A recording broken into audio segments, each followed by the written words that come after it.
Hi guys, it's me, Bobby, back again with another episode of the No Beef Podcast. You know how we do it. We don't introduce the guests introduce themselves. So please tell us who you are. Hi, it's me, Maryam, from East Renfrewshire, just outside Glasgow, west of Scotland, and happy to be speaking to yourselves again. Okay, Maryam, thank you for that. Okay, Maryam, can you just confirm for me what your race is, and can you confirm for me what do you do? Okay, I am Pakistani by ethnic origin, but I'm born in England, born in Burnley, but no, I did not cause the Burnley riots. I was just born there. But I've been living in Glasgow. Well, actually, I lived in Belgium for a couple of years and then we moved to Glasgow when I was 4. So I've been here in East Renfrewshire for about a good 30 years. Okay. What I do, I started off as an activist and a volunteer, working with minority ethnic communities in Glasgow, faith-based communities as well. But my main interest was tackling discrimination and inequality. So I've done several roles as a project worker and a project manager when I'm tackling, positive action around, we need more BME communities in arts, in sports. Worked with the disabled community and carers. I worked for 10 years with the deaf community in a project called the Ishara Project at Deaf Connections, which is no longer here, but it was the British Sign Language community, so that was a really interesting piece of work. So as of now, I think my main specialism on a voluntary and a professional capacity is through tackling discrimination and access to services, public services, and looking at inequality in public services and sectors as well. Currently, I am just working around schools and parental engagement. That's my main interest. I'm a mum to 2 kids as well, and I am finding it interesting how things have not really moved on 30 years later as an ex-pupil myself. So that's what I'm kind of doing at the moment. Thank you for that. And I want to touch base on, because I know it's not easy about what we're about to discuss. So I can appreciate, obviously, you having this conversation with me, and also, people like me look up to people like you because, we want people to say their stories. We want people to be heard because it's not a myth, racism, discrimination, or of any sort, whether it be race, gender, sexuality. It's not a myth. It happens. And, we both have Scottish accents, but we don't look like we come from Scotland. Do you know what I mean? So, but this is just as much as our country as it is everyone else's, because this is where we live. Now, we talked about parental education. So can you give me can you put me in a scenario of what that entails? Give me an example of what happens when you come in. Yeah. Parental engagement in Scotland has changed over the years. We have more of a role in schools. We have structures like parent councils where we are involved in decision making and listening to new changes and updates from government or local authority that will impact education in the schools. We can also get involved in our schools through fundraising and helping out through fundraising activities. It's about how we get involved in school life, basically, with our children, Okay. and how we try to help as well. My angle has been the equality and diversity angle here, because there is a lack of parental engagement from minority ethnic communities. BMIS and Connect, the Scottish Parent Teacher Council, delivered a really good project called Gathered Together, which came to an end a few years ago, and that was looking at trying to increase participation of minority ethnic communities on parent councils, because there was a lack across the board in Scotland. Mm-hmm. So our voices were not being heard at these decision-making tables, but also just generally in everyday school life. Myself, when I talk about equality and diversity, I have a framework that I've developed from my professional and personal experience, tying back to the Equality Act, the Equality Duty. So when I when I go into a public service, I see that you have the service and it has a duty to the public, where it's supposed to reduce discrimination, promote equal opportunity, and promote community relations between people who have the 9 protected characteristics and with the rest of, you know, the community. So from that angle, I felt that the third part of that, promoting community relations, was quite important. Schools, if they don't acknowledge it, should acknowledge that their communities have 3 aspects. They have staff, they have parents, they have pupils. And looking at the school partnership model that was developed by Connect, is quite a positive way forward. So what I wanted to do in my local area was look at that. My parents had set up an informal network for minority ethnic parents at our school. When I started, I was the only Asian girl that I could see there visibly, a girl of, you know, of another colour as well. So, pause. You're the only Asian girl of colour. In 1985, yeah. 1985. Okay. Now, just a quick snippet. Can you explain what it's like to be the only person of colour in an environment, real quickly? There was boys. There was a Chinese boy and another Asian boy. But to come from my background, where I'd just been around my family, I'd been going down to Lancashire, down back to Nelson, where it's you know, predominantly Asian people there in those towns there.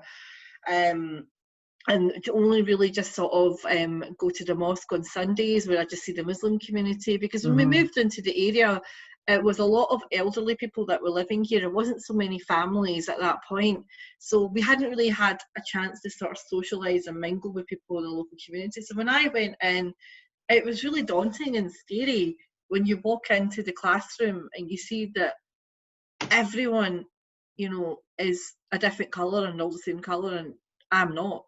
Yeah. You know, that hit me straight away, because at that point in 1985, things about integration and multiculturalism had not taken, you know, there wasn't much work had been done like that.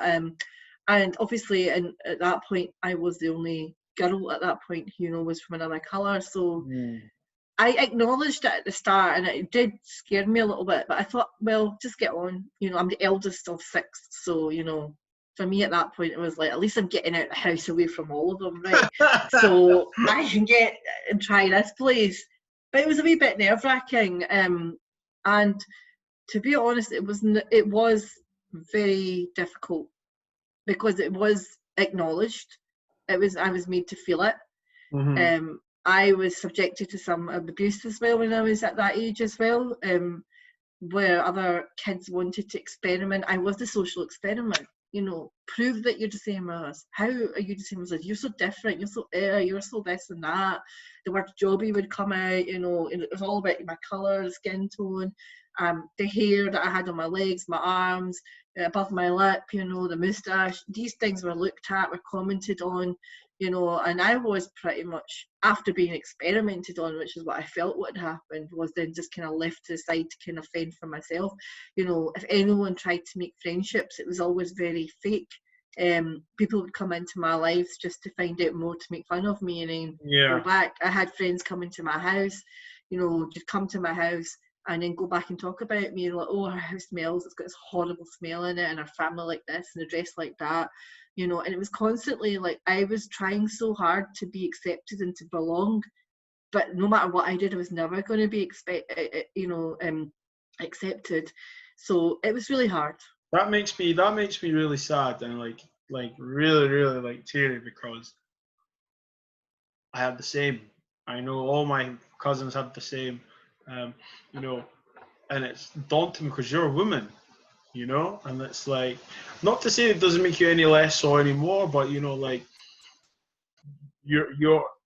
women should be embraced just as much as men. But you know, it's always assumed the guy can handle it, he's tough, blah, but like, you know, you're just a little girl. Do you know what I mean? Like, you don't know any of them from Adam. You're just come to the same classes as them, try and be in the same social groups as them.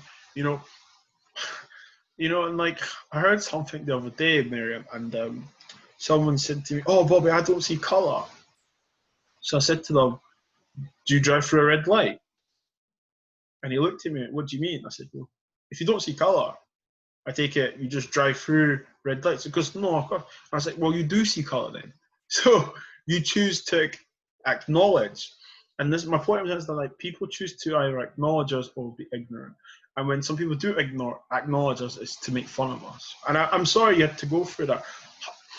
On the contrary, I feel like the person that you are today has, made you stronger mentally as well as thick-skinned because, Oh yeah, I mean, I've got the skin of a rhino's backside. You can hit anything at me. You can call me a black bitch. You can call me a packy, this, that, and the other. You can do whatever you want.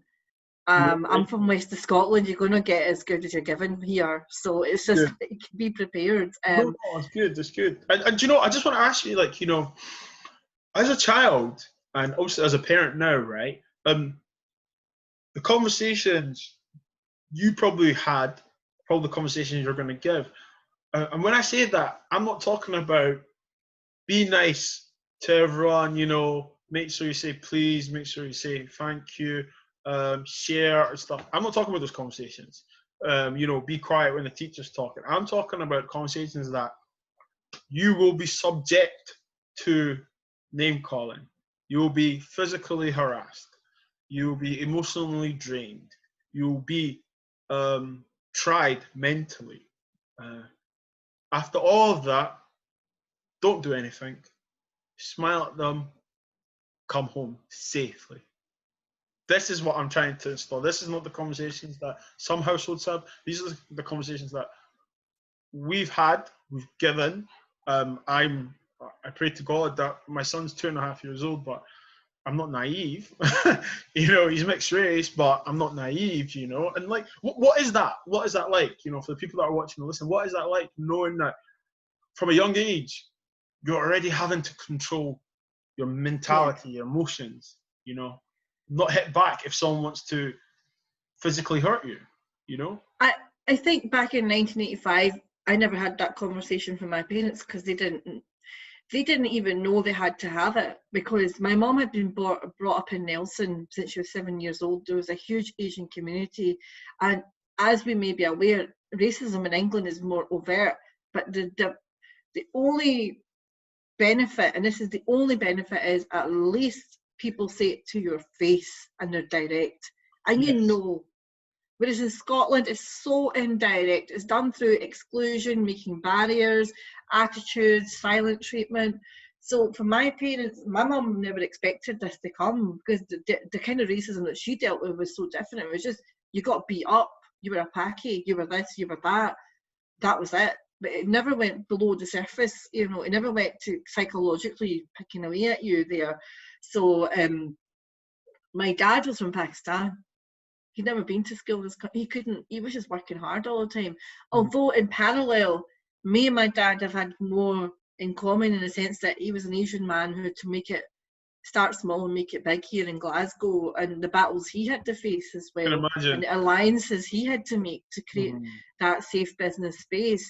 And out of a lot of the business community, I know when I think about my dad, that you can be any colour, any religion, you can still go to his cash and carry and get samosa tea and sit and talk about current affairs, because that's the atmosphere he created, that everyone's welcome here, and he had his battles, but he's got to a good place. But for me, my parents never have that conversation because they never thought they'd have to. And being South Asian, being Pakistani, being from the colonial background, I think in the Pakistani community, we still are colonized to a certain extent. We don't want to challenge, we don't want to make trouble.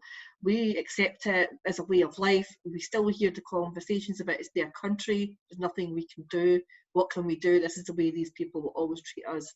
But for me, 30 years later, going back to the same place with my 9-year-old daughter now, I made a conscious decision, and I spoke to the school at that point when I started, that you can say, you can do, you can bring out as much paperwork as you want, but I know the walls in this place, I know the toilets, I know the desks, I know it all inside out.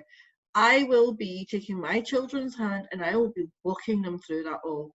I will be sitting there with them, even if I'm not there physically, but I am not going to leave it to chance that my children have that experience and then have to suffer the same lifetime trauma that I had to suffer. And I'm not asking your permission, that is happening, and I will do whatever, I'll get involved, but my children will not be subjected to the same level of torment that I had to deal with from all angles. So I think everyone was obviously taken aback. But I've had that conversation. My daughter, you know, about the hair in her arms and her legs, and she did to speak to me. She was like, one day, Mum, I hate my hair. I'm waiting to thin it out. I hate my eyelashes. Can you cut them off because they're not like the other girls? Like, they all sit there and go, why are your eyelashes so long and black and your hair's so thick? And I was just kind of like, you know, look at how beautiful you are. And it says there's so many people out there trying to aspire to be like you. Even famous people are trying to get dark hair and look, you know, with their long eyelashes and everything and look ethnic. So, you know, I give an example of, she looks up Kylie Jenner and I'm like, this is Kylie when she started. I said, this is Kylie now. And I says, and it's so sad because Kylie was actually beautiful before she had it all. And she's a white girl. And there's nothing wrong. I says, everyone is beautiful the way that you are. It's just about having the strength to look in that mirror at yourself and see how beautiful that you are. I says, it's a shame that those girls feel that way. But I said in my daughter's context, I was like, obviously they're trying to put you down because of this. And I said, the thing here is, they're not exposed to a lot of Asian or other people of colour. So they will do this, and I experienced this, but I said, you will not be cutting your hair, you will not be cutting your eyelashes. This is, you are beautiful as you are, you know. And I said, you know, at the end of the day, that problem is not within you, it's in other people because they don't understand you, they're scared, they fear that difference. And I says, it's a shame because children, that's the key time to kind of, you know, share and celebrate the diversity and how we all look and how we all dress and how we speak. But it's something that I know now I can be an emotional support to both of my children. You know, my son will say, you know, this is what's going on, or, you know, why do we have to do this? He'll challenge things. And I'm there and I want to walk them through and I want to have those conversations. And I think it's something in parental engagement work that needs to be acknowledged, that when it comes to disabled kids, you know, children who are gay, transgender, children who are, you know, from a different background, who are, you know, visibly different, visible ethnic minorities, people of colour, there will always be an additional parenting strategy, an additional conversation to help them with that, you know, trauma or those Let's not forget experiences. disability, you know, the kids with No, disability is huge. And you know, you have a system, you know, I've worked in the disabled community. The social model of disability is so inclusive, it's so mind-opening, yet we have still got the education system still following the medical model. It's about treating the child. You know, they're looking at it as an issue and a treatment and a condition, you know. So I think that this is where, you know, schools and other parent bodies and other, you know, generally in education needs to be an understanding that there is an additional experience for these children when they go to school because of the difference. Society hasn't come to that stage where they're all embracing and they don't prejudice, and I don't think we ever will, let's be honest, right? No. But there needs to be recognition of the additional experiences and trauma and mental health needs for children that go through this process. So coming back to that conversation, although I never had it, I created it, and I created awareness in other parents that it's important and you need to give this value to your children. And it's not about highlighting them as different from other kids. They are going to be asked, they're going to be experimented on as well. Otherwise, that's where the risk is ran. And, you know, to help build their confidence and self-esteem, it's important that we embrace their identities and talk about it and build their characters and their identities as well. I'm glad you said that because, you know,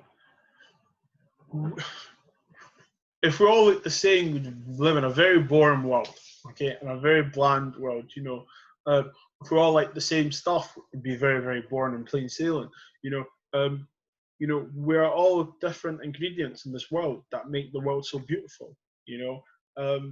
Regarding how you look or what gender you identify as or what's your sexuality and obviously your disability, we're still the same people, you know. We all have one heart, we beat, do you know what I mean, and we bleed the same color. I mean, like when I hear you talk, I just think to myself, like, I'm with you in it, you know, going for it. I'm like, yes, like, you know, like, oh, this is so true. And, you know, like, I could emphasize that on like times 100. And it makes me annoyed because we are in 2020, the year of shit and fuckery. And unfortunately, we're having the same conversations, you know, we're having the same scenarios, you know, we're having the same debates, the same aggro, You know, people are being offended by a community wanting to be treated as equal. You know, which I'll never understand. You know, if we're all lives matter and stuff, you know, surely then we all do matter, correct? Do you know? Yeah. Before I touch on the BLM, I just want to round up this initial part. So for you as a mother, okay, and how do you feel when your kids go to school? Do you in your? I mean, like, I'll be honest with you. You know, when I went to school when I was younger, I was getting ready in my shirt and tie, going to school, and thinking, yeah, I might be in a fight today. You know, I'm going to wear my trainers because if there's more of them, I might have to run.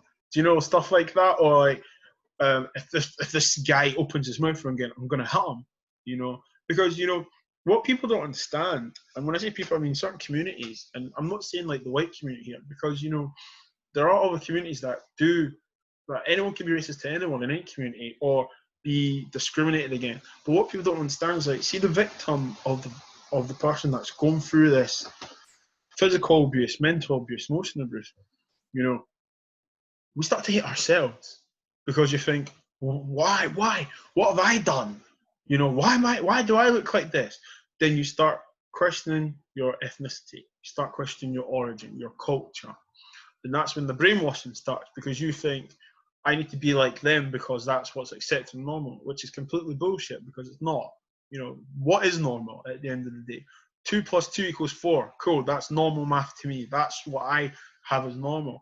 And like, how do you feel as a parent? Because I know what I'm trying to get is like, I knew like mentally I was going to be challenged. And I'm not even at school yet. I wasn't even physically being challenged by what I was learning.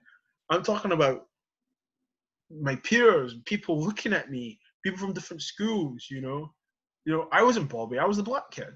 Do you know what I mean? Like, how do you feel about that as a parent, you know?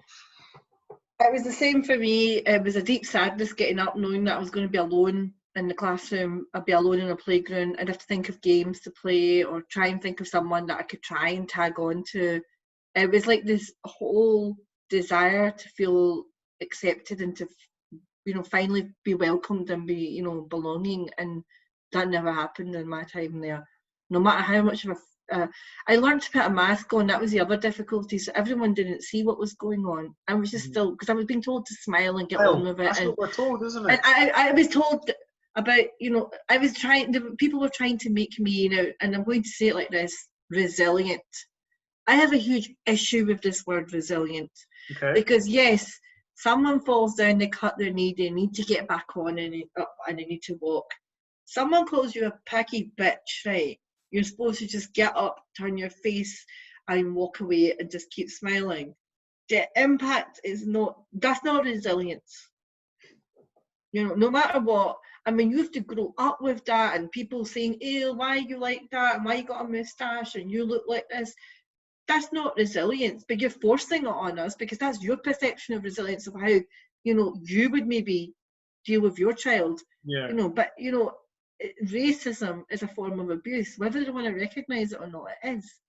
And to teach resilience, I think you have to be very careful. Resilience is part of it, but it comes after certain measures are taken. It's not your straight away, you get up and you keep going.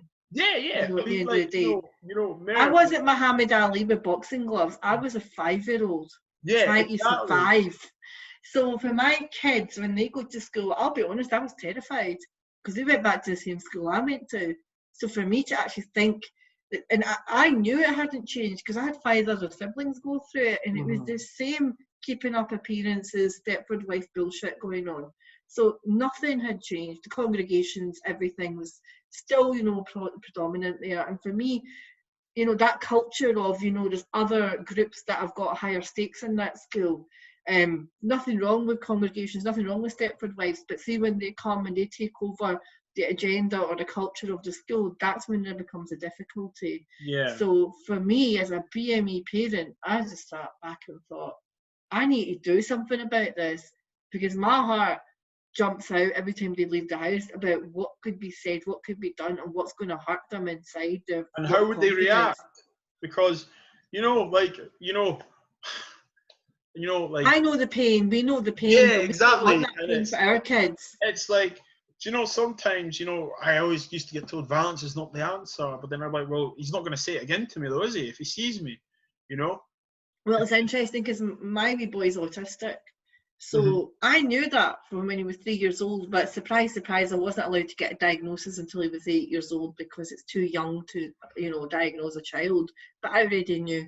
So when he started school, he was incredible. Like, there was so much going on around. People didn't want to play with him, again, ill, pushing him about. And I remember standing outside the school gates, watching him go into the line with his little face, and he's just like a wee gentle soul. He'll never retaliate, and he's taller than everyone. And this kid turns around and looks at him and pushes him away, and then he gets his lunchbox and he smashes it off his face. And I'm standing at the gates, tears in my eye. And when I straight away phoned the staff, we didn't see anything. We didn't see anything. And this kept going on for ages. There was times he was thrown down the stairs. He was taller than all these kids. But because he didn't have the social, he's high functioning, he doesn't have the social skills. This is how he was being treated. And everyone's backs were up because I was getting upset, I was posting stuff on social media. But what I didn't say was it was racism. But they were all behind my back. Oh, she's going to play the race card. No, it was actually the disability card. It was because he was autistic. And I said this to them, that you know what? He's Pakistani, he's Muslim, and he's autistic. How the hell are you going to support my child in this system? They couldn't answer it. And this went on for ages. They wouldn't do anything. They kept saying there's no witness statements. There was a point I brought my son home every day for lunchtime, because that's the main time children get bullied, because it's the longest period of time. Yeah. And that's when so I would bring him, and then I would, tears in my eyes, stand there while I'd take him right back before the bell rang. And do you know what? I took a camera phone out and I said to them, I'm filming this from now on. And you should have seen it. Should have seen the faces on those kids. They knew what they were doing. And as soon as they seen me, it was kind of like, stand up. She's got the phone out. And I don't want to record or film someone else's child. I know you're not supposed to. But when your own child is being... My son came home with a bust, a chipped nose and a bust lip, and they thought that there was nothing wrong with that. He was in primary 1. He was 5 years old. What chance did he have? So for me, that experience taught me, and it didn't matter how much I tried, it was only when I phoned up the head teacher and I says, I've had enough. I was actually looking up the big human rights lawyer, Amar Anwar's phone number, and I was saying to my family, get your cash out, right, because I'm going to take these lot to the cleaners this time, this local authority. That my son has been so physically tormented by these children in that class, and they're not doing anything about it. Oh, it's a highly violent year. No, I'm sorry. I don't give a shit what is the problem with any other child. No one, I'm asking about my child. Yeah, Deal exactly. with it. Yeah. So it was only when I was sitting there looking up Amar's number thinking, this is it, I've had enough. And I thought, do you know what? I'm going to give these guys one more chance. I picked up the phone and I says, I've had enough. My child is so upset. And they kept blaming it on my mental health, and I'm reliving things. And I said, no, why is this it that happening way? to him? Yeah. So why can I, Maryam, and why? And I say this with exclamation marks and a question mark in capital letters. And for people that are listening, and I don't understand why is it that when we, and I say we, our community, complain of such treatment, it's then turned on us. With our mental health, or we're liars, we're defamed, we're dehumanized, character assassination starts, victimization, and for me, after 30 years later, I'm happy to put on the Maleficent horns. I'm happy to be the Disney villain. I don't give a shit, but I'm not going to change my principles and what I'm saying. Not for your flesh and blood, And it's not a mental health issue. And if you want to say it's a mental health issue, then why are you discriminating against my mental health? Here we go. You want to go down that path? Let's go through intersectionality. They can't handle it. The mistake was there. The adults were not safeguarding those children. There's something in Scotland called the duty of care. And I keep asking this question, what is the duty of care of the head teacher? Nobody wants to answer it. Not one person wants to answer this question. What is the public sector equality duty for the head teacher as well? Is he responsible? Nobody wants to answer that. Because the head teachers have been given more responsibilities and powers in schools. So who is responsible for these two areas? When children go through discrimination in their schools, whether it's institutional, direct victimisation, whichever form it is, who is responsible for the duty of care and who is responsible for the public sector equality duty? Please someone answer that question, right? This is all I have to say. But for me as a parent, you know, whenever anything happened, and then when global events happened, when the terrorist attacks started happening, when Paris happened, I'll be honest, I kept my kids off those days, because those were the days when parents would go up and they know they'd get the looks and the animosity outside those school gates. You know, I'm shaking Global my head. events will impact us, you know, and Yeah. it doesn't matter if people want to say they're open-minded and not racist. I'm sorry, you will always turn your back and not, or you'll give us the look. Yeah. You'll do one of the two. And do you know what? I have my friend Kimmy, who's East Asian, and you know, during COVID and stuff, she gets so much looked, and she's an adult. So I can only, you know, like, oh, like it's horrible. It's horrible to think that like your child will go through that. So it has been going through it, and it's subjected by adults as well towards the kids. And you know, this is what I said previous, Maryam, that you know, the conversation we are told from an early age, we are already told that we know you're different. We get that. And when we say different, not to say that you're special or you know you're whatever. We know that when it comes down to race, you're the only one of your kind in that classroom or in that school, in that playground. And I say this all the time, the playground in schools or in anywhere education is one of the most loneliest places ever. I know people, I know cousins, siblings that have dreaded going out for break time, dreaded lunchtime, would sit indoors, hide, sit in toilets, hide, just to get through that period of time, you know, because there was no witness. Yeah. There was no, I didn't see that happen. She fell, he fell, you know, no, never happened, miss, never happened, sir. And, you know, like, when we talk about this, this is what stays with us for the rest of our lives. This is why we become angry. This is why we trigger, because it's like, no, we're not going for it. I'm not doing this again. No, I'm not entertaining this. No, do you know what I mean? And okay, so you said that you gave them one more chance. So what happened? The head teacher then backed down, and she goes, and this was the first time there was any human decency in that whole time that was, you know, reciprocated back to me, was, you know, she's just addressing me and she goes, what can I do to help you and your child and make you feel better? And I said, why wasn't, why couldn't you say that at the start? and do you know what? The head teacher, God bless her, because do you know what? For her, and like, don't get me wrong, I'm not taking away your kid's courage or your courage. For her to probably go against what she's probably been told or trained or what was protocol and stuff, she just had showed that she had a heart, you know, and it was like duty of care, you know, like no human being deserves to be treated like that. And it's like, well, how can I help you? What can I do? And I'm glad she asked that, because that's when we take a deep breath and we're like, okay, so you do see me in this room. You do see my child. Do you know, like, now, you know, that's when it starts. And that phrase to say, what can I do for you to help you, that's how the conversation starts. That's how we instead of being problems, we find the solution. Yeah. You know? So so what was the solution? The solution was they finally started giving him social skills support, and he was sent to a wee group, you know, a couple of times a week. And first I did find it a bit strange that, oh, he's just being isolated from the problem. But then in the long term, I seen the impact of that it's made him into a confident little guy, you know, to at least be able to speak.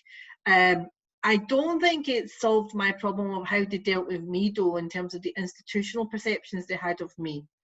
And I know this much, that although she did intervene and they did turn things around, I was still quite unhappy with the teacher that was in charge of the Yeah, class. yeah. Where's the change there? Because Yeah. she's not witnessing anything. The playground staff, what was going on? And also the fact that because I had made so much noise, why I was suddenly the baddie all of a sudden in the parent community, and more importantly, why none of those parents to this day, 7 years later, have ever asked me for my side of the story. Why they're all happy to hear the gossip and take the one-sided story against me. And it was only in June that I found out that there was a parent warning all the parents in my son's class, because they changed over from primary 1 to P2, that keep your children away from her son because she's trouble. And the fact of the matter is, my son was also told that by his friend, that this is what's been said in the class. And the impact this June 2020, just after BLM happened, was immense on us. It just cracked me up that these people have been going around doing this, spreading this in the parent forum in my year, in my class, that I'm trouble. What I have a question is to that parent: why don't you come and speak to me and find out what happened? You've made an assumption and you're spreading this rumour. And what have I done that I'm a danger? And secondly, to all of you who listened to that rumour and acted on it, how can you say that you're tolerant, open-minded people when you've actively participated in victimising my son as a result of it? Because my son never made any friends in that class other than one other Asian boy. No matter how many times I went every year to try and speak to the teachers that help build the relationships, I want him to integrate. No, there was resistance the whole time. And now it finally came out why. So you say you're open-minded, you're just, you take all sides of the story. No, you don't. Yeah, and do you know what? Do you know what, Miriam? So many cases of that. And do you know what? Yeah. It's ignorance. And do you know? I've seen it. I played football when I was young, and do you know what? I always say, oh, it was brilliant to be able to play sports because I was able to make friends. So it wasn't like, being the only black person did work in my favour because I was able to run faster. I was able to jump higher. Yeah. I was more technical. So actually, they wanted me in their team. Do you know what I mean? There was a certain like, oh no, he's good, so let's have him. Then the sports aspect became a social aspect. It was like, oh yeah, no, like he's in our football team, blah. But you still had the casual racism, the casual discrimination, and what I would say to that with your son and yourself, Jesus, I believe in God, right? Yeah. People didn't like Jesus, okay? Yeah. Let's just, he was hated, he was crucified, someone in his own little group, the disciples, okay, Judas, turned against them, which is funny because, many communities say they don't believe in God, but they use that phrase, oh, he Judased me. Do you know what I mean? Yeah. Everyone knows Judas. Everyone knows Judas. But my point is that, unfortunately, not everyone's going to like us or like the individual or like the family. We get that. So why torment us? Why not just leave us alone then? This is my point. Like, you don't have to like me. You don't have to, even if you don't respect me, just accept that I am a member of this community and my children go to the school. That's it. Yeah. And Scotland isn't like England where it's like direct. And England they'll call you this black this or this you packy this blah blah. Scotland is indirect, and you will get the one or two people that will flat out call you the names, which before obviously you get angry and stuff, but now you just have to learn how to be smart with it, and like I said to you before, you can't rate their intelligence, because if that's what they genuinely think of you and say it out loud, you can't rate their intelligence, because they've not evolved with the world, they've not moved with time. Listen, I've said it before, we all know right and wrong, we all know what we can't say and what we can say, period. Okay, touched on BLM, okay, obviously we know what happened to George Floyd, and I'm not just going to say George Floyd, because there's other people, there's been loads of people, and you said something there, you start to take your phone.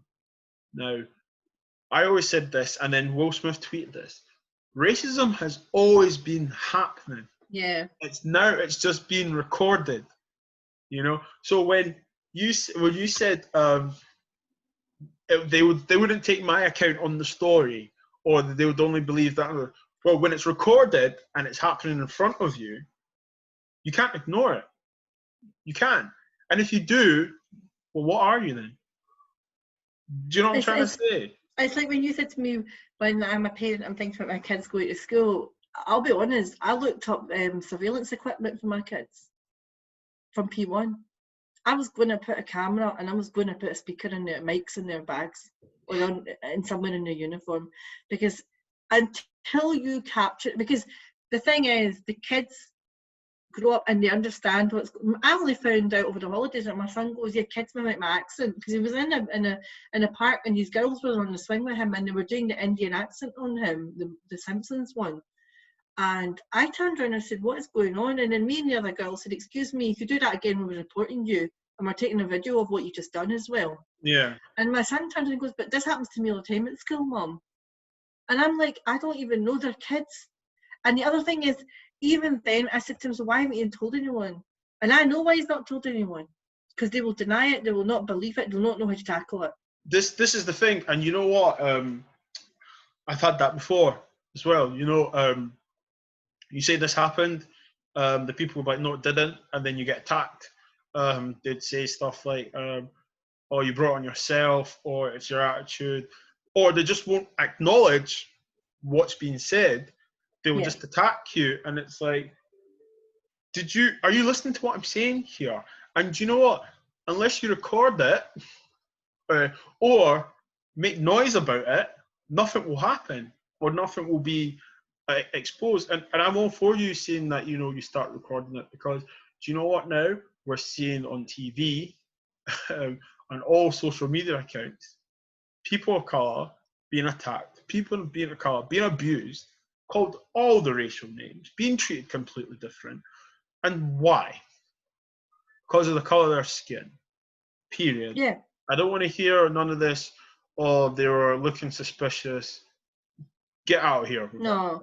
You know what My I mean? son is 11 years old. He has got a proper Glaswegian accent. What makes any of these children want to mimic him? Because of the colour of his skin. Yeah, exactly. That's it. And they don't look. It's the facts. You can't argue facts with opinions. Period. Now, if your son was dark-haired, blue-eyed, and had Caucasian skin color, or he was white, let's say what it is. If he was white, you're not having these conversations. You're not having these problems. No. If your son was a girl and was white, or of non-ethnic, this would be a case of bullying. Yeah, this is bullying. You know what I'm trying to say? What it is. And this is what I'm trying to say. Like, this is not opinions. This is facts. And when you can't argue facts with opinions, and for people listening and watching, we're not having a tirade, we're not having a rant. What we're doing is just bringing to light of these scenarios that happen, unfortunately, and they still happen to this day. And Maryam's been brave enough to come forward and talk, because Maryam, I know someone's going to watch this and get motivated to speak up, or maybe someone that's going to watch this is going to go through a problem and be like, "Actually, do you know what? I'm going to stand up for myself." It's interesting because I've worked with public services over 20 years. I've worked with NHS, I've worked with health boards, I've worked with the police. Big shout out to the police. I know they're not everyone's favourite, but I love training you guys anyway. Fire and rescue, Scottish passenger transport. These are sectors that have reached out, who have at least wanted to start a conversation. But my biggest concern is the door that's remaining shut in education. Whether you are a teacher at a school, whether you're a head teacher, whether you're a lecturer training, people to become educationalists, whether you're in any charities or organisations about education, if you're in Education Scotland, an Education Directorate, what are you doing here? What is the culture what is the system you are creating for teachers, educators and learners here? Do you not think you have to update it from 100 years ago? And here's news, faith doesn't play a big role in education in Scotland, because if you look at Interfaith Scotland, the top 10 religions in Scotland, the top one's no religion and belief. When you look at the stats, it's no religion. So can we please start looking at the demographics of what we are dealing with, who is in our classroom, who is in our playgrounds, and we can start tailoring the curriculum for excellence and getting it right for every child towards the human being. My mum, Muslim Asian woman, she wears the headscarf and the full burqa, walked into our primary school and spoke to the head teacher at length. And after having a lengthy conversation and an eye-opening that Jesus is also a prophet of Islam, you know, that might be an eye-opener for some people, said this one thing, that it doesn't matter if the child is whatever colour it is, ability or disability, should you not just accept that child for who they really are and celebrate them, each child for who they really are? Because then you are really nurturing that child and creating a happy environment. And God bless you for saying that, because, like, you know, that's it. Like, you know, like, you just wrapped it up in that sentence where it's just like, okay, like, if they are from Pakistan, India, if they are from Nigeria, Jamaica, if they are from Germany, France, if they are from Scotland or England, nurture them, embrace it where they're from. Because you know what? When they go home, they embrace their culture when they go home. So why can't they embrace their culture and embed it on people? I'm not saying, Maryam, that you're going to tell me of every ingredient that goes in a curry, but I tell you what, I wouldn't mind knowing what ingredient, so I can go home and make it myself. Do you know what I mean? We need to be able to embrace and celebrate the same way that we embrace each other's birthdays. What do you do on your birthday? Actually, do you know what? My family in my culture, we gather all together and we cook all the Nigerian dishes. What do you guys do? Do you know what I mean? Like, it should be celebrated. And do you know what? Like, it's obviously, it's going to take a certain mold of a person, a certain courage from a person to be like, okay, actually, do you know what? And it has to be a white person, in my eyes, to take the stand. And that's my opinion. I believe this. I mean, firstly, just coming back to what I was just saying there for the children, you know, it's important that, you know, we share our children with you 6 hours a day in your classrooms, right? You know, and I'm not talking about universities level, I'm talking about early years and schooling up to high school. We give our trust to you guys to look at, you know, nurture them. Yes, you're teaching them, but you're also nurturing them and you're raising them with us. You need to embrace all aspects of their identity. You need to help with their character building. It's not fair that they have to shut off those 6 hours 5 days a week because that place doesn't understand them. I think you need to make more use of the resources. You have the parents that you can lean on. You have lots of parents sitting at home from minority ethnic backgrounds with lots of skills, professionals as well that could come in and help support you with that. But you need to understand that this is not 50 years ago, that classroom. The same, you need to make I know it's hard for teachers, they don't get paid enough, too much work, but you have to update your curriculums. You can't keep doing the same. I can't keep seeing my son doing what I had 30 years ago. You know, the topic. You need to update it. And you need to also, there needs to be a discussion on the role of religion in education. I'm not against faith schools. I'm not against faiths. I'm a person from a religion myself, an organised religion. But how much can it dictate to what happens in school communities is what I think needs to be looked at. You know, I think there needs to be a role of looking at the diversity of world faiths, you know, understanding them objectively. You're not setting up mini madrasas or anything here.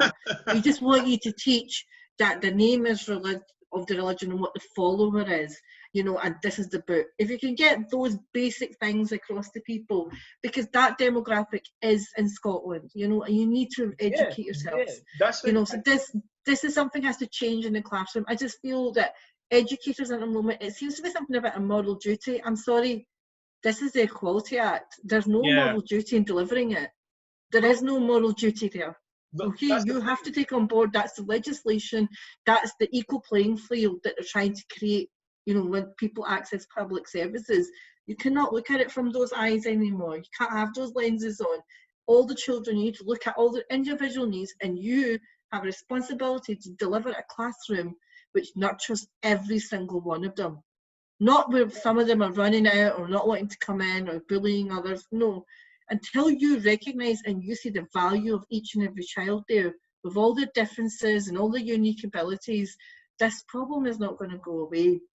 No, and do you know what? On the back of that, I do agree with you. And at the same time, like, you know, there are teachers out there that do go the extra mile, do, you know, do more than what they're paid for. You know, let's Yeah, see what it is, you know, and they should be celebrated. And, you know, we're not saying that teachers are useless or no. We're saying everyone is obviously more than capable of being competent and fulfilling their duties as a teacher in their full capacity.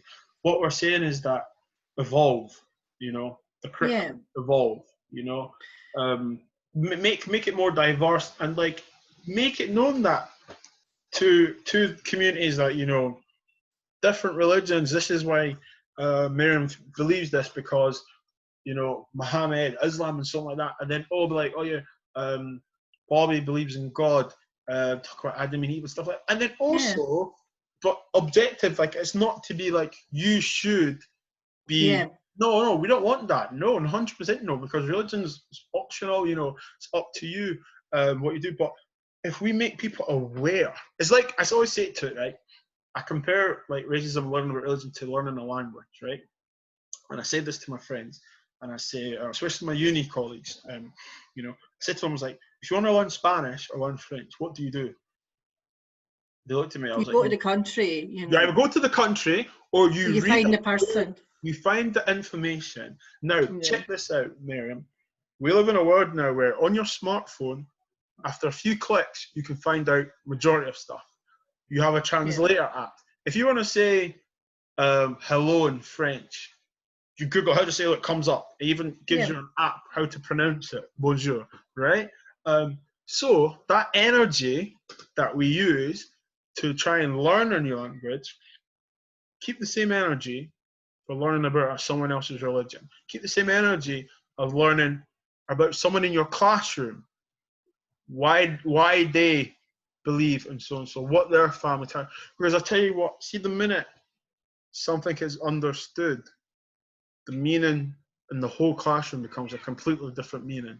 well, it Because, does. you know, conversations start differently.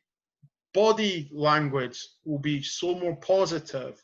You know, oh, Mary, I didn't know you guys done that. Do you know what I mean? Like, Hmm. oh, I never knew you ate that on Christmas. Do you know what I mean? Stuff like that. And it's just like, that's where, like, you know, it starts to brew. And then as they get older, it's the new normality. Because it's like, you can't talk anything to my Pakistan friend. What? Sorry? Excuse me? No, get out of here. Do you know what I mean? Call the police. If you're in a restaurant or wherever, you notify the authorities, the management, stuff like that. Because we need to stamp it out. But like, education is key, and you know, it, I just feel the education sector is still a hierarchical approach there, whereas the other sectors don't have that. They're not talking down to you. But this is an education, and it's not a race problem. This is just generally the culture that the teacher and the school knows best for you and your yeah, child. That needs to change because you don't. You clearly don't. You don't represent us in any way. You're not updated the whole institution, the whole system. So how can you know better when you're not actually upskilling and, you know, looking at the demographic of what Scotland is? You know, you need to 100%, respond to that. 100%. And I think my main thing that I wanted to finish off there was that the answer for me is not more BME staff. I'm going to be clear on this one, right? Yes, we do need to increase equal opportunities. We need teachers, people who choose to go into education and want to be teachers and nursery workers or whatever else. Brilliant, and we need more of them there. We do, but they are not the answer and the solution to tackling discrimination and prejudice. When you mess up or someone else messes up, it's not them that's going to deal with it. It's not because they didn't do enough. Do not bypass that onto them. There needs to Accountability. be more representation, but they are not the solution to what we are facing right now. They are part of the solution, but they are not the solution. And I struggle with how would increasing coloured people going into a system that is already institutionally racism, all they're learning is the institution and institutional the system. So how can they help if they're learning the same culture and the same processes? So What are they going to do? I've got a different intake on that. Do you know that? And I agree with what you're saying. I always play devil's advocate there, and like I see it in two ways. I see it, you know, I say to my workplace, you know, take time to say like, oh, you know, like we need more representation and stuff because You know, we need to see more people that look like us, people of colour in these positions. But also at the same time, we don't want to be given jobs because we're black or Asian, whatever, and so on. However, I always say, but the reason we're not getting it is because we're not, because we are BAME. But I mean, I hear what you're saying, but I think I look at it in a different way, because like, if we don't get people in there of our representation, how can we teach? How can we influence? How can we say? And I know what you're going to say. I know what you're going to say, because accountability, people have to. We are part of the solution. And, you know, some people say, and I say it, you know, a problem half shared is a problem half solved. You know, and I know where you're going to come from with this, but I just think, in my opinion, I think like, well, if we do put in more BME or BAME representation, then maybe there's going to be a lot more regarding, more like checking in, like, actually, Maryam, before I send this email out to the whole body, we're talking about inclusion. We're talking about BLM and stuff. What do you think of this? Now, hold that thought, okay? They are now asking the question, what is your thoughts? Now, rewind back to 30 years ago, okay? That thought wasn't even produced. That thought of, oh, actually, let me ask, because that's your community. Do you know what I mean? So now, okay, small progress is still progress. However, it will start to interact and start to try and change a thought process. And it only takes a couple of people to start thinking, because those couple of people that start to ask will then start to challenge. Because the more we have representation in it, okay, with the non-people of colour, then we can start saying, well, actually, no, that's not right. Oh, why is it not right? Well, let me tell you why it's not right. And I know where you're going to go, and I just want to get this in before you reply to me. And I love the fact you're smiling about this. I just think that, and I 100% get where you're going. I just think that I've seen a lot of BAM representation turn into tokenism, photo opportunities, representation at meetings, tick boxes, numbers. Yeah. Very few are doing what you're doing, where they're getting thought and asked about. Now, put yourself in the teacher who's just a white Scottish female, you know, got a lot to do at home, practicing Christian, and she's going into the staff room and they're all gossiping and they're nasty and she doesn't like it, and then she goes back and sits in her, you know, and she knows there's something happening and it's not right, but how does she get the courage to stand up and say something, or say that's not wrong, or challenge it? And that happens in staff rooms. It's the staff room culture. The internal culture of schools is also something that needs to be looked at. That's why, maybe out of concern, I would not want to put more onus on BME representation, you know, that to challenge the system, but already the rest of the system is not allowed to challenge. So how can the BME representation then come in, population, and challenge? I tell you how. Do you know why? Because we've already been through it. There's nothing you can tell me. There's nothing you can say that I haven't heard. There's not a scenario that you're going to put me in that I've never been in. There's nothing mentally you can say to break me. Physically, try it. You know, emotionally, I'm past it. Do you know? So, and that's how the way we're built, or the way we've grown up to be, that's how we challenge it. But we challenge it in the right structures. Okay? Yeah. We get allies. We get fellow colleagues, peers in these positions. We're like, look, are you aware of this? Yeah. Okay, I'm going to say this. I need you to back me, you know, because we've said it before, Maryam, when me and you speak, you know, it's fine, okay, but when we have a white colleague that says the same thing, the volume's even louder. And that's where the inclusive comes from. And I know, I get it, I know what you're saying, I do, and I get the tokenism and stuff. And I've made it very clear from the get-go of my position, being the head leader of the BAME network for the State Random Council. I'm not going to be the token boy. You know, my network will run how we want to run. I've already, I spoke to Cami Day, the leader of the Labour group. he asked me about the statues and stuff, and I told him I don't give a shit about it. Those are my exact words, because it's just a distraction.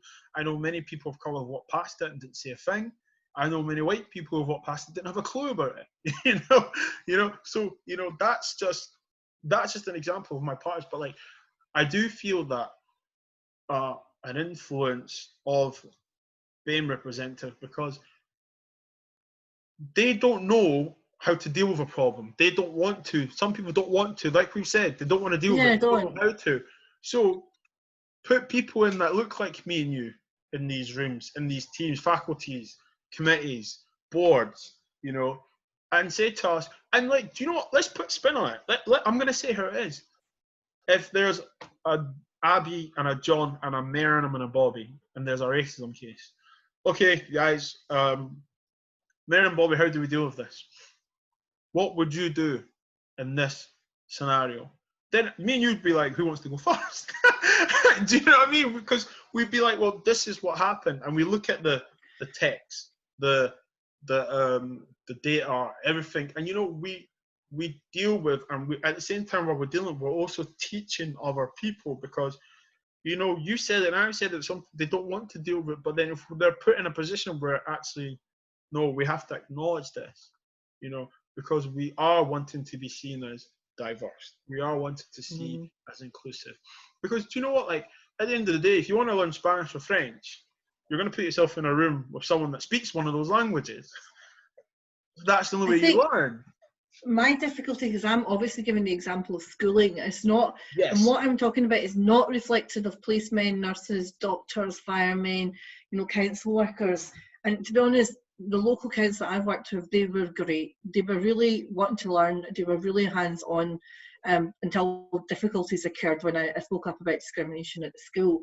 So my difficulty is this.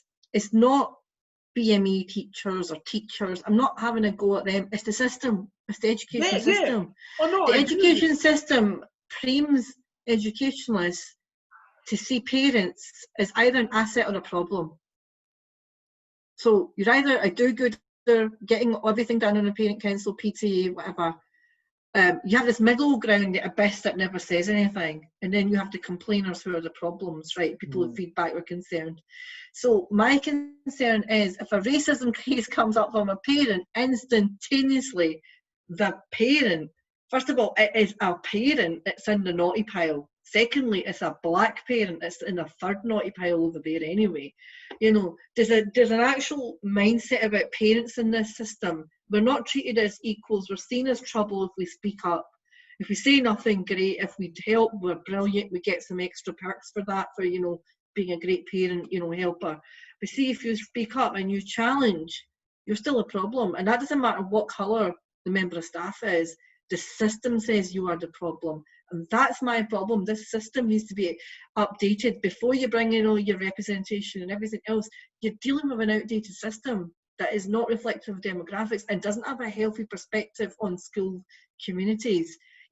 This is the teacher wagging their hand or telling the child what to do, and the parent is outside the gates. And that is still the culture in a lot of school settings, not in every one of them. There's some head teachers who are doing fantastic work. I'm going to say it, St Albert's, Claire Harker, a lot of people could learn from you, right? So, and that's in Pollokshields. That's great. Address? No? Address? No, that head teacher is learning. She wants to listen, and she is not seeing the parents and she's had challenges to deal with, major challenges, but she has still got the ability to see the human on the other end and to work together to, deal with that problem. She doesn't think she's a mini brand ambassador of a local authority. She knows that she's a head teacher, she's got a duty of care, and she's got a very diverse population, and she's doing something about it. But here's the issue. When I spoke about diversity at my school, I was told, well, and it wasn't by staff, someone to clarify, it wasn't the school that said it was in the parent forum. It's not exactly Govan Hill or Pollokshields, is it? And my answer to that was, well, what's wrong with Govan Hill and Pollokshields? Tell me. Yeah. And the thing is, diversity is not a number thing, it's a quality, it's an added social quality to your school. Even if it's one child, it should be recognised and celebrated. It Yeah. shouldn't be that we have to be 98% Asian for you to take some action or recognise it or alter things, right? That one child still matters, right? They're different language, they're different dress, they're different culture, they're different faith, the different feelings towards sex and things. All these things matter, the different abilities and disabilities. Every single thing matters here, and that should be recognised and supported in a school environment. And that's all I'm going to finish off with schools. Okay. I'm gonna conclude it there because I think we've hit an hour so easily. Yeah. So easily. Maryam, thank you so much. Seriously, because I know, obviously speaking to you previous, and I know you were very happy to come on and speak, and for me, I've learned, and it's always nice to share a story because it's it's not just me talking, it's obviously the person that comes on talking, and it gives people that do watch this an insight of what actually happened, and what's still happening.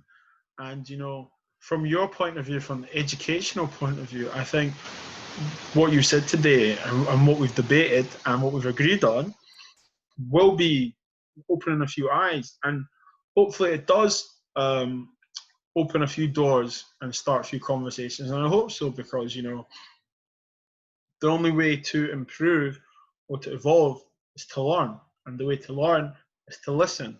And to listen, you need to be able to have the ability to not just teach but ask questions.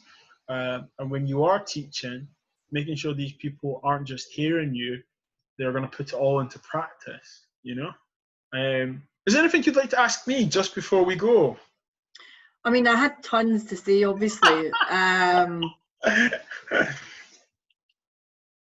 I think for me, it's just kind of, I'd just like to see more done around schools. And if there's anything that you can do from the Edinburgh and Lothian's perspective, it would be great, to see some sort of breakthrough around, addressing institutional discrimination in schools, and that's my key agenda nowadays. I've worked on hundreds of agendas, but this is the one that really resonates because you and I went through this, Bobby. We know what this means. And it is happening. The system is so out of date. So what can we all do? How can we all come together to update this system as pupils, as parents, and as staff as well? Let's remember. Yeah, and as members of the community, we all have a Exactly. responsibility, because the heart of discrimination starts from when we're growing up. Yeah. The heart of prejudice, the heart of all these issues starts from the way that we were raised. And nowadays, we are not 100% raised in the houses. So we need to stop putting the whole responsibility on the parents. Yeah. You still have responsibility as an educator to rectify and make sure that your institution is, not allowing any form of inequality or any kind of prejudice to be practiced in it. It has to be zero tolerance from that angle. But we can all help you do that. Well, I'm trying, and I hope every episode that people watch and hear these views, I am just a young black man that works for the State of Edinburgh Council that wants to try and make a difference. I'm very fortunate to have a backing from a council that want to be inclusive and are learning every day. And that's the interesting part of the world. Things happen so quickly. Things evolve, people change. But what I'd like to say is that they are learning and want to be a part of the change. And I can't big them up anymore, to be honest. I am. The platform they've given me. But it doesn't just stop there. We've had the conversations of the Togan Black Boy and stuff like that. It doesn't stop there. It's what we do. I've met with some politicians, the Labour group, and it's what we do to keep the message going with the Equality Act. We can say Black Lives Matter, we can say the BAME community and stuff, but we need to keep it going that way. It's not just a phase; it's relevant, and it's to go on. And I think that's my agenda. That's Yeah. what I'm trying to do, and the education is key, and that is part of my agenda. And there are a few people I'm going to contact. And I repeat, look, I'm just a man, but just like Martin Luther King was just a man, Malcolm X was just a man, Harriet Tubman was just a woman. Like all these people who me and you went through the same thing they went through. We're not trying to be famous, special for clout here. We're just trying to say treat us right, treat us equal.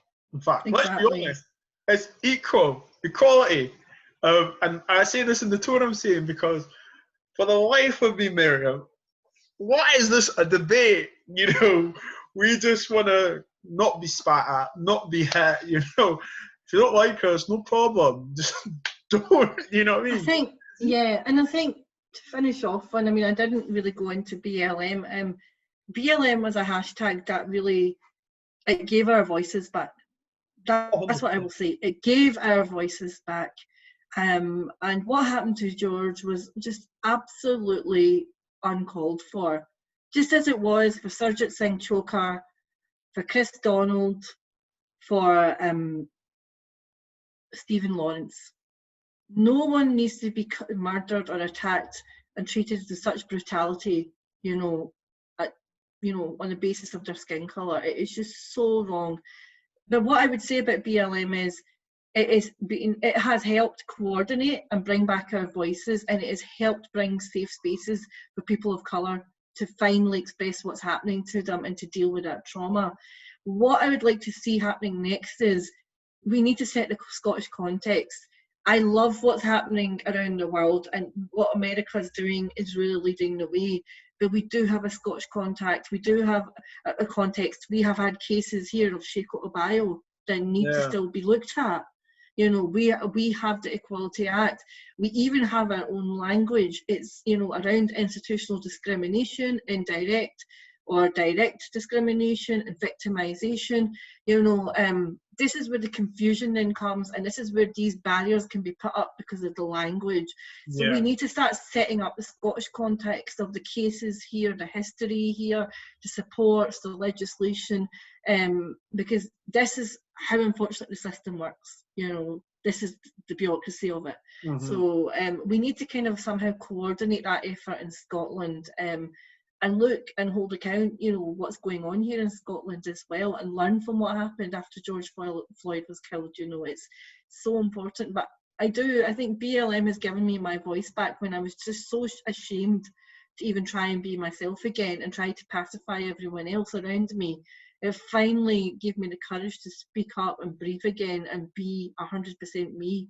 That no, this is not okay. And just like Rosa Parks said, no. Yeah. No. And that's how I'm going to end this. And do you know what? Thank you so much. Thank you so much, guys. Wow.